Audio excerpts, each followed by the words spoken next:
This is Galactic Cruise. This is a worker placement Eurogame economic style puzzle where you're going to be running the company that builds spaceships, sends people on them into space, and hopefully at some point makes a tiny little profit.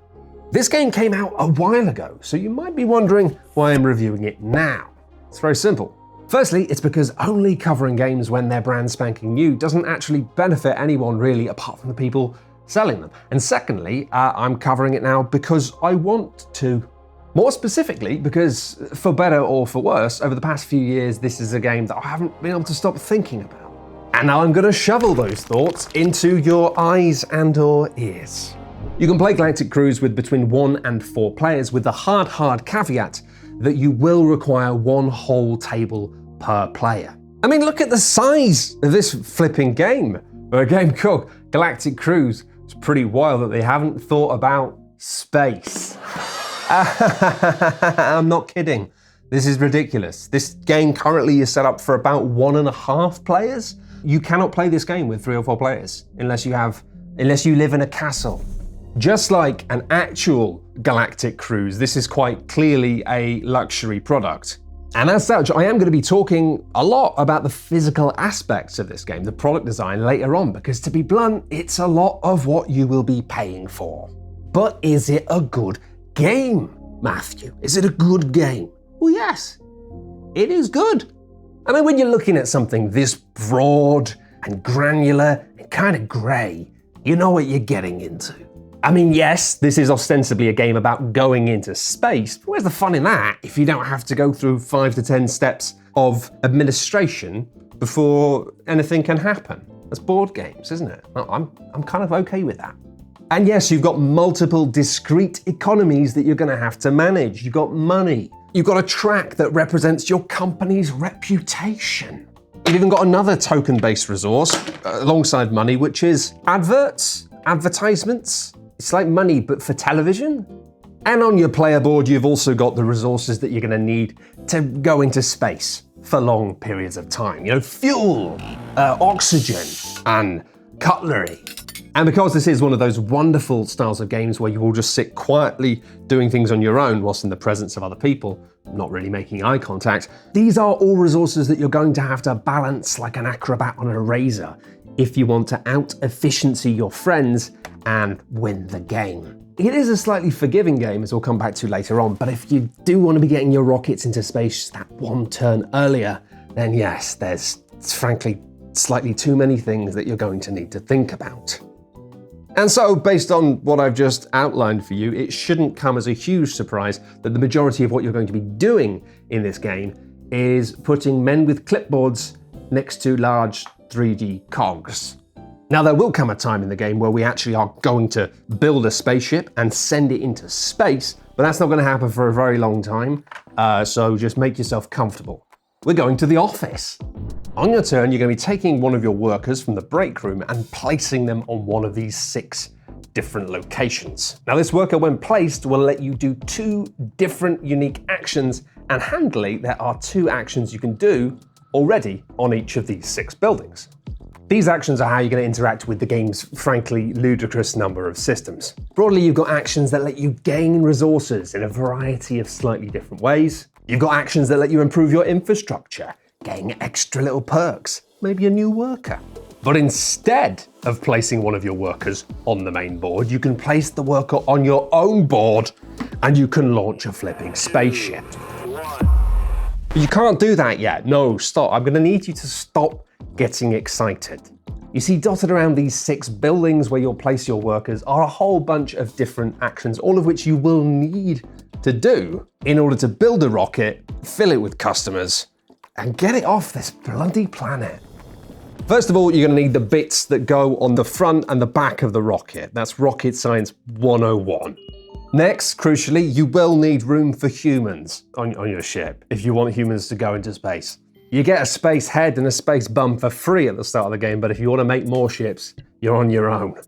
Now, if you've got the money, you can fudge this a little bit and skip some steps, but ideally what you're going to do is have to go to a space that lets you get some blueprints, and then go to a different action space that lets you actually build those blueprints, turn them into real spaceship, And then you're gonna have to schedule the flight using this jazzy board, taking your delightfully chunky flight controller and placing it next to a cruise of your choice, going, hey, you know what? I'm gonna go to this bit of space. And surely we can launch now. No, you haven't sold any tickets. So then you'll have to advertise to get people to actually book a journey to come on your cruise.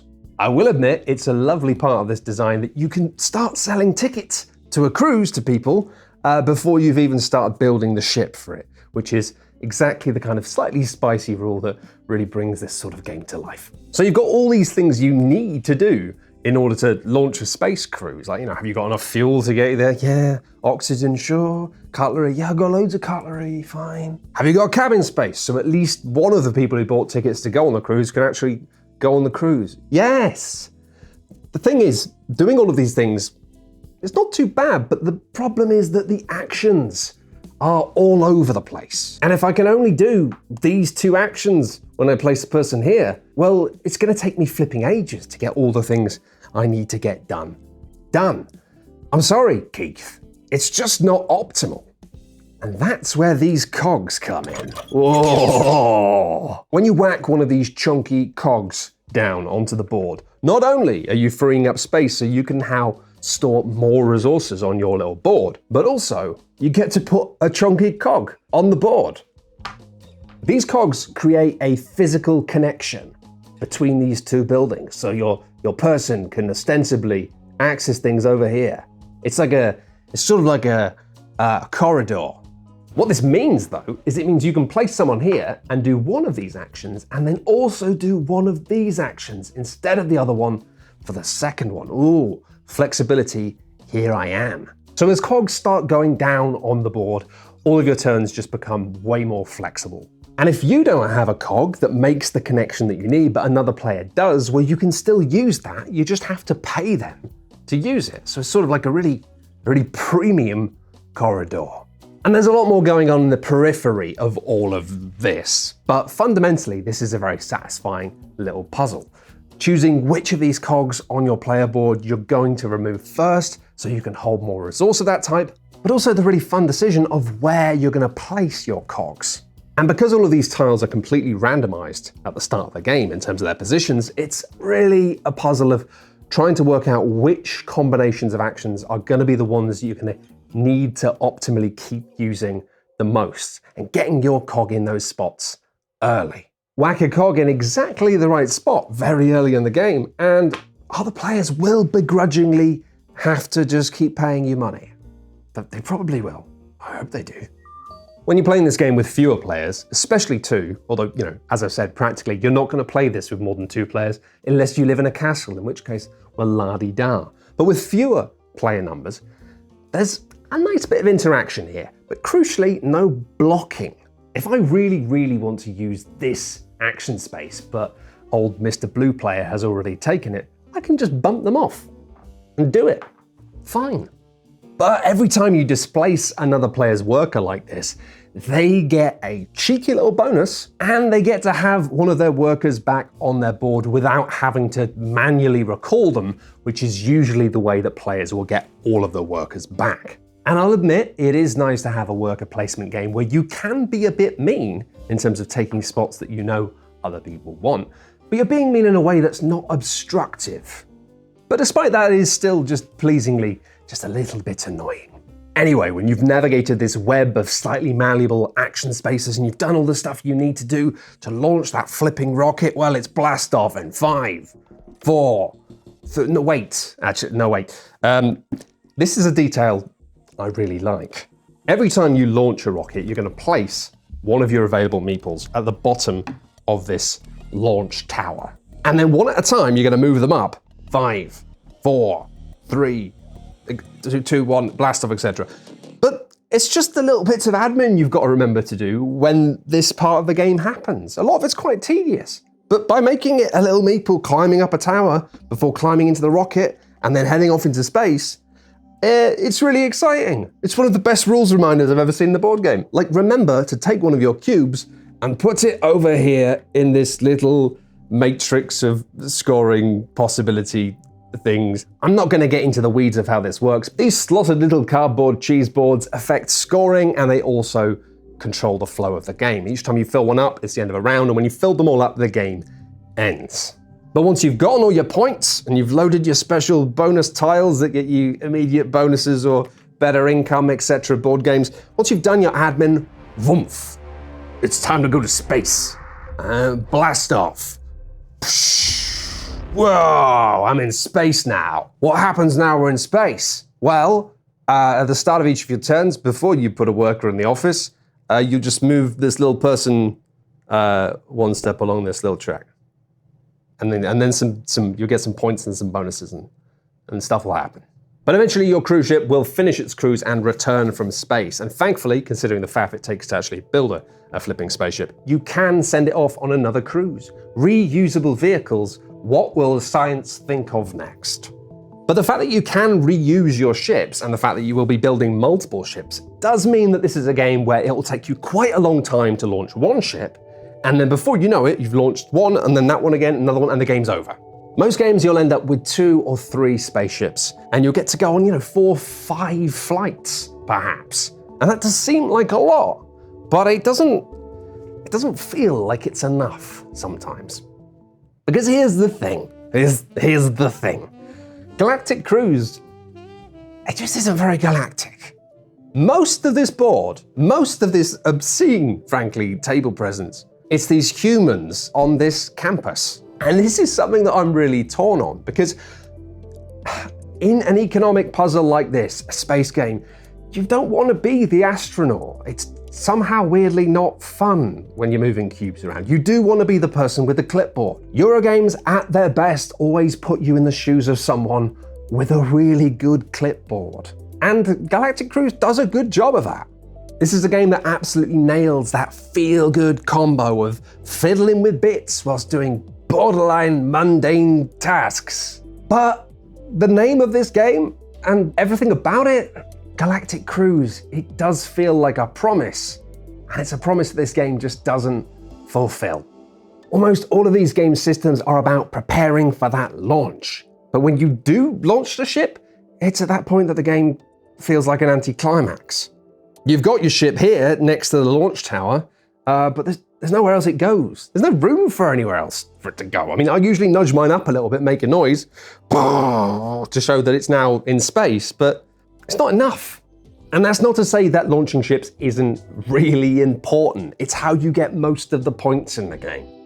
And there's some stuff here that is so close. It's really neat taking one of these boxes out of your warehouse, which then gets you better stuff, slotting it into the spaceship, taking it into space, and then repurposing this crate in one of these little colonies to give you a permanent bonus, lets you make more bigger ships, gets you better workers. But this is still a game with this cornucopia of components that represents the space journeys that you're taking on these space cruises on a piece of card that is this big. It's like a couple of SD cards having a kiss. It's kind of ludicrous. The mechanics here don't give a sense of distance or time or even really of a journey taking place. After you've launched a ship, you have no further interaction with it until it comes back. There's no dealing with the customers, there's no anything.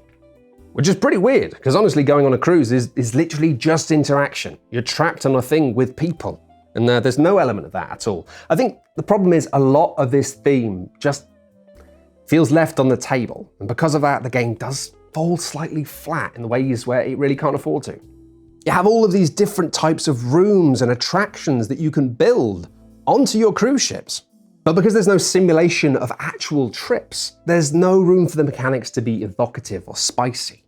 And that means that the 3 types of tourists, orange ones that want adventure, purple ones that want to relax, and then blue family-style holidays, they don't feel different. It's just blue, purple, and orange people. The orange ones want to go to the orange planets, the purple ones want to go to the purple planets.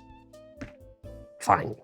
And it's at this point that you realize that these spaceships could just be trucks delivering goods, which makes building these ships a lot less fun. And I wouldn't expect to see Galaxy Trucker levels of wildness and whimsy here, but There are so many ways in which it could have been more interesting, and I do think that a lot of this game's flatness comes from its desire to be really replayable. A lot of the setup elements of this game are randomized and modular, so that ostensibly no two games will be the same. But the only way you can do that is by making it so that the game will work in a variety of very different configurations, and the result is a game that doesn't really have many spikes. There are no highs and lows here. There aren't that many different approaches when it comes to how you engage with any of the systems. It leaves all of these individual aspects of the game feeling like they don't really have much character. And I mentioned the tourists earlier, but there's also a reputation track. As you get higher up, you can get discounts on using other people's cogs, and you can cash in your reputation to get resources. But come on, this is a game about running cruises, and you have a reputation. Why can't I reap the benefits of offering spotless, reliable luxury? Why can't I run kind of scummy cruises that everyone wants to avoid, but they are cheap? They are cheap. And I know that some people will go, shut up and sit down, they just want stories all the time. It's not just thematic flatness here. I do think that the mechanical flatness, limiting everything just a little bit. There's no space here to muck around. I'm not allowed to build one really big rocket or lots of little ones. Everything feels limited and stabilized. And I can understand that focus on fairness. For some gamers, honestly, something you can play in a modular, endless way that's always going to be quite knowable and fair, that might be all you want. But I think my bigger frustration with this game is the fact that it doesn't really let you hit brick walls very often. This game is not that mean. It's quite generous, more generous than I'd like. One of the things I love about Dune Imperium is the way that it actually makes the different economies feel quite different. If you haven't got any water or spice, it's really hard to get that thing. It feels different. Whereas in this, everything's slightly malleable. You never find yourself unable to get more fuel or more oxygen. There's always a way you can do it. It just might not be optimal. But the game never says no. And on paper, that positivity and that momentum should be a good thing, but it's just not very exciting. It feels a bit like you're doing improv comedy with a spreadsheet.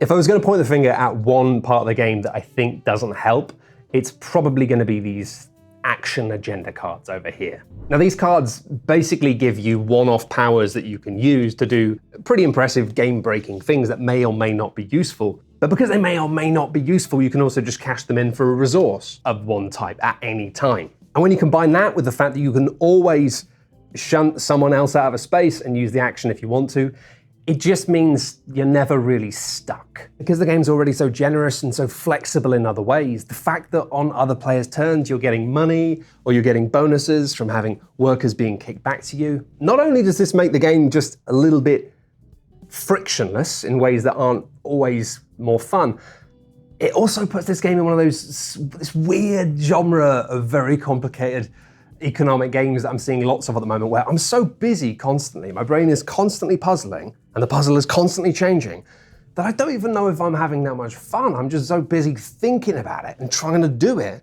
that there's no room in my brain for anything else. Games like this have me wondering if I'm operating an abacus, or just a kid like fiddling with one of those little spinny toys. I don't know, really. Fundamentally though, I just don't think that this level of granular modularity and randomness actually makes games better. I think what it mainly does is it makes games easier to pitch as products to players. And that's fair enough. Like, these things are expensive. This thing in particular is expensive. You do want to have the sense that something you buy that's this big is going to be something you're going to be able to play many, many, many times. It's just unfortunate and a bit ironic that the process they've gone through to make the game so replayable has just made me way less interested in repeatedly playing it. But how many times do you reasonably have to play it? I don't think you can exist in this hobby for that long before you reach a point where you have to accept that there's a degree to which you buy and keep games, not necessarily to play them, but as an aspirational totem of sorts. You have boxes that you keep because they represent the potential idea of the perfect day, where you'll sit down and do that thing again. This is weird, absolutely, but humans are weird for so many reasons. This is one of the least harmful versions of it, so it's okay, it's fine. Keep the box on the shelf, treat yourself. So maybe you can just have a box this big, like Schrodinger's good afternoon, Schrodinger's good time in a box. That could be it's not okay really, is it? This thing is gigantic and very expensive. But even knowing that, I feel conflicted because this game is an absolute masterclass in that aspirational, ooh, we'll play it, mojo. Even opening up the box is a fancy experience, complete with a letter from a fictional CEO and an actual cardboard lanyard to prove you work at this company that doesn't really exist. They've even hidden all the punchboard for the game's bits, the ugly things you don't want to look at, right at the bottom of the box. So you don't have to see any of the punchboard. You can get your handsome manservant to sort all of that out for you while you go off and hunt some poor people with a harpoon. Mind you, when I did eventually get to the punchboard and sit down and actually sort this game out, not to play, but just organize this game to be in the box, it took hours. It was like organizing party bags for a party of particularly prissy children. But once you're there, my gosh, once it's properly assembled, you've got this slick grey sarcophagus of optimization. And the highlight of that is undoubtedly these player trays. I mean, come on, it's a rocket. It's a little rocket. It's good. I've been having a personal war in my mind, not anywhere else, against game trays for a long time, mainly because they have a Z in their company's name. And so I'm loath to admit that these things are really charming. All of the little component holders in this game are wonderful, particularly this one over here. The ridges in this, oh my word, the way the cardboard bits all stack, kiss the chefs. The fact that the first thing you see when you open this box are these rocket organizers for the player pieces. It gives you a reassurance. It adds that aspirational feeling of being like, yeah, it's a game we're gonna play. When actually it's still really, really fiddly to set up. It takes a while. There's a lot of bits here, a lot of bits. But it's this organization that is Galactic Cruise's greatest strength. It's hypnotic, frankly. The fact that everything has its place within the box is really enticing, although largely silly as well. There are degrees to which you think, come on, this slotting little components in little slots, you just think, it's okay to have a baggie here and there, I think. Then I've got really mixed feelings about the fact that the box comes with spaces for the expansions. It's weird omissions if you don't have them. There's gaps. Feels wrong. Having said that, it is better than the time-honored tradition of just cramming everything into one box with absolutely no organization. And it's vastly, vastly better than the other system of you just have to keep the box for the game and the box for the expansion, because they won't fit in one box. Baron Park, I wish you fit it in one box. It makes me want the expansions more, even though I've read up what they do and they're not that interesting and I don't want them. But it makes me feel like I do. And this confusion, frankly, extends to the whole game. It's why I keep thinking about it. It makes me feel like I want to keep it, even though I don't know if I want to play it. I kind of love it. The smooth presentation, the slickness of it all. But what am I talking about? It's too big. It's too big. I don't know what it does to my brain, but it causes me psychic damage. Is this cosmic horror? An artifact? Is it something that's representative of the hobbyist's dream of the perfect game, the one chunky economic puzzle that could be played endlessly? Or is it a kind of weird byproduct, a symbiosis with the bizarre, gigantic table part of the industry where everyone aspires to have a wooden table that's bigger than the sun? I don't know what gives this box its strange gravitational pull, but as you can see, I'm not immune to it. I like it. I also might hate it. Have we gone on a cruise to Event Horizon? Help. I need help. Hopefully you now have some sort of sense of whether or not Galactic Cruise might be a game that you might enjoy. But in the process of me trying to work out if I wanted to keep it, I did a little bit of science.